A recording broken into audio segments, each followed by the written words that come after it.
अंदरून Lohari gate के जो character मैंने आपके साथ शेयर किए, उसमें बानो सूत्रवाली, उसके बेटे आतिफ चौधरी, हनीफा बाबा, इनकी ज़िंदगी, मुजरमाना ज़िंदगी किस तरह से गुज़री वो भी मैंने आपके साथ शेयर किया, अंजाम क्या हुआ और फिर इनके जो ख़ानदान के लोग हैं उनके साथ क्या क्या ज़लालतें जो हैं वो होती रहीं और फिर इन करैक्टर्स के जो अंजाम हैं उनसे हम क्या सबक सीखते हैं। इसमें हमारे साथ बात करने के लिए मौजूद हैं खुर्रम पाशा, सीनियर जर्नलिस्ट हैं। इनके वालिद साहब जो थे वो भी बहुत माने ताने सहाफ़ी थे, मैंने उनके साथ काम भी किया हुआ है। खुर्रम पाशा मेरे छोटे भाइयों की तरह हैं और ख़ासकर क्राइम की फ़ील्ड में बहुत वसी तजुर्बा है इनका और बड़ी वर्किंग है इन जुराइम पेशा जो ये किरदार हैं। इस हवाले से हम खुर्रम पाशा से पूछते हैं कि वो बताएं कि ये करैक्टर्स जो मैंने उनके साथ शेयर की हैं, जो नाम बताए हैं, उनके मुतल्लिक वो क्या बताते हैं हमें। जी खुर्रम, बताइएगा ज़रा। अच्छा आमिर भाई, अभी आपने ख़ुद ही बात की, सबसे अहम पॉइंट इसमें यही है कि हम लोग इन मुजरमाना शख्सियात के अंजाम से सबक हासिल करें और हमारी जो न्यू जनरेशन है कि जो बदमाशों को बहुत अपना आइडियल समझती है, इनमें से आप जो जितने करैक्टर्स का आप जिक्र कर रहे हैं, आप देखें वो किस मौत मारेंगे। अच्छा, उसके बाद जिस वक्त इनकी मुजरमाना ज़िंदगी चल रही थी, ठीक है, बड़ा नाम था, एक इनका खौफ था, दबदबा था, लेकिन जब पुलिस इनके पीछे लगी थी तो इनकी फैमिलीज़ का हाल क्या हुआ था। जब ये लोग अगर जेलों में थे तो पीछे से इनकी फैमिलीज़ के साथ क्या बीतती थी। उस वक़्त फिर इन बदमाशों की इज़्ज़त, शर्म, गैरत कहाँ जाती है।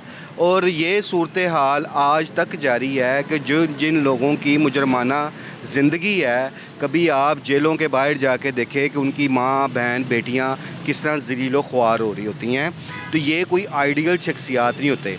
अभी आपने तो ये 2-4 करैक्टरों की बात की है ना, आप जगह गुजर से शुरू हो जाएँ कि जिन्होंने या जिसने लाहौर में एक जगह डेस्क की बुनियाद रखी थी, आप उसके अंजाम से देखें कि पुलिस मुकाबला अंजाम हुआ। आतिफ चौधरी का क्या अंजाम हुआ, पुलिस मुकाबला अंजाम हुआ। बाबा हनीफे का क्या अंजाम हुआ था, पुलिस मुकाबला अंजाम हुआ। तो कहाँ गए वो खौफ, कहाँ गई वो उनकी एक दहशत कि वो जिसको फ़ोन करते थे कि वो काम जाता था।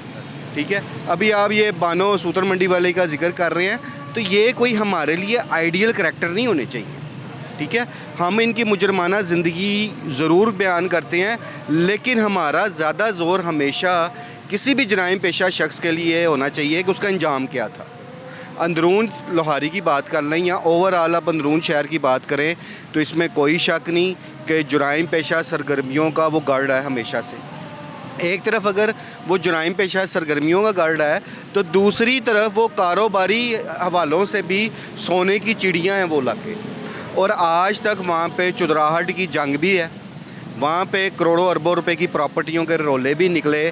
और आपको ये भी, अगर वो फिर बात किसी और तरफ चली जाती है कि उन प्रॉपर्टीज़ की वजह से भी चुदराहट की जो जंग थी वो बढ़ी और आज भी ये सिलसिला वहाँ पे जारी है। लेकिन हमारी जो न्यू जनरेशन है, जो इन करैक्टर्स को आइडियल समझती है, इन यहाँ हम लोग भी इनके कारनामे बयान करते हैं। मैं तो समझता हूँ हमें इनके कारनामे नहीं बनाने चाहिए, इनके भयानक अंजाम ही बताने चाहिए। बिल्कुल, हमारा मकसद भी यही होता है कि इनका अंजाम क्या हुए, इनके ख़ानदान, इनकी इज़्ज़तें, इनके घर वाली ख़वातीन ख़ासकर उनके साथ क्या सलूक होता रहा। हमारा मकसद नौजवान नस्ल को यही बताना है कि इनसे सबक लिया जाए।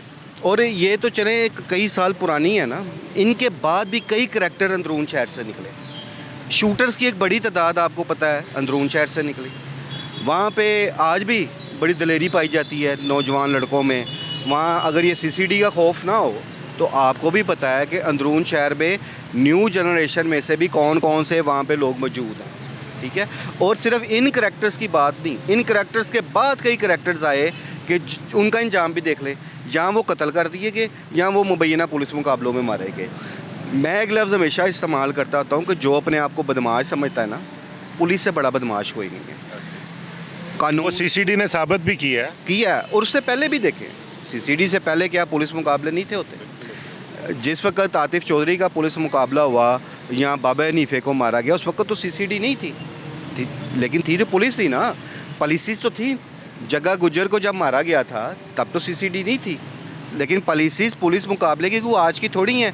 हाँ, सीसीडी के आने से ये हुआ कि पुलिस मुकाबलों की रफ्तार अंधाधुंध हो गई, नॉन स्टॉप हो गई, रोज़ाना की बुनियादों पे हो गई और एट ए टाइम पूरे पंजाब में ये सिलसिला शुरू हो गया। इसलिए सीसीडी का खौफ कुछ ज़्यादा हो गया। और उसके साथ साथ जो हाल सीसीडी कर रही है इन बदमाशों का, इन कानटूटों का, इन शूटर्स का, वो अब किसी से ढका छुपा नहीं है। अभी एक चीज़ आपके प्रोग्राम के थ्रू मैं इंकशाफ ज़रूर करूँगा कि जो लोग इन बदमाशों को आइडियल समझते हैं या जिनको अभी सीसीडी का खौफ नहीं है, तो वो सिर्फ़ एक सर्वे कोट लखपत जेल लाहौर का और कैंप जेल लाहौर का ही करके वहाँ से ये फ़िगर मालूम कर लें कि हाफ फ्राई हुए जो लोग अंदर इस वक्त इन 2 जेलों में, मैं लाहौर की बात कर रहा हूँ, कि वो किन हालात में हैं, उनकी टांगों का इस वक्त क्या हाल है, उनकी प्रॉपर ट्रीटमेंट ना होने की वजह से वो एक अज़ियतनाक ज़िंदगी जो है ना बसर कर रहे हैं। तो क्या फ़ायदा हुआ उस जुराइम पेशा ज़िंदगी का कि आज आप चलने फिरने से भी कासिर हो गए हैं। ना सिर्फ चलने फिरने से कासिर हैं बल्कि एक तकलीफ़ और अजियत की लाइफ गुजार रही हैं और आपकी फैमिलियाँ बाहर जेलों के बाहर धक्के खा रही होती हैं। तो उसमें जो बड़े बदमाश बनते हैं, वेपन रखे हुए, किसी को मतलब कमज़ोर को तो कुछ समझते नहीं ना, फिर जब पकड़े जाते हैं ना तो जेलों के बाहर अपनी माँ बहन बेटियों का हाल देख लिया करें। अपनी इज़्ज़त और गैरत का ख्याल उन्हें होना चाहिए, फिर ही वो बदमाशी की तरफ जाएँ। खुर्रम, बहुत शुक्रिया आपका, बड़े अच्छे तरीके से आपने ब्रीफ़ किया हमें। बिल्कुल जी, ये जो बदमाश हैं इनकी ज़िंदगियों के हवाले से अगर आप देखें तो अगर आप सुनते हैं कि उन्होंने क्या कुछ किया तो आपको बहुत चार्म नज़र आता है, लेकिन उनके ख़ानदानों, ख़ासकर ख़वातीन की मैं बात करूँगा कि उनकी बहू, बेटियाँ, माएँ, बहनें, उनके साथ पुलिस और माशरे के वो किरदार जिनके साथ उन्होंने ज़्यादतियाँ की हों, वो क्या सलूक करते हैं। सिर्फ़ इस चीज़ को सोचें, उनकी मौत किस तरह से हुई, किस खौफनाक तरीके से हुई, उस अंजाम को देखें तो आप मेरा ख़्याल बिल्कुल भी इन करैक्टर्स को अपना आइडियल नहीं समझेंगे या उन जैसा बनने की कभी भी कोशिश नहीं करेंगे। शराफत की ज़िंदगी से बेहतर कोई ज़िंदगी नहीं है। अपने बीवी बच्चों के साथ, बहन भाइयों के साथ जो वक्त आपका गुज़रे वही वक्त सबसे बेहतरीन आपकी ज़िंदगी का वक्त है।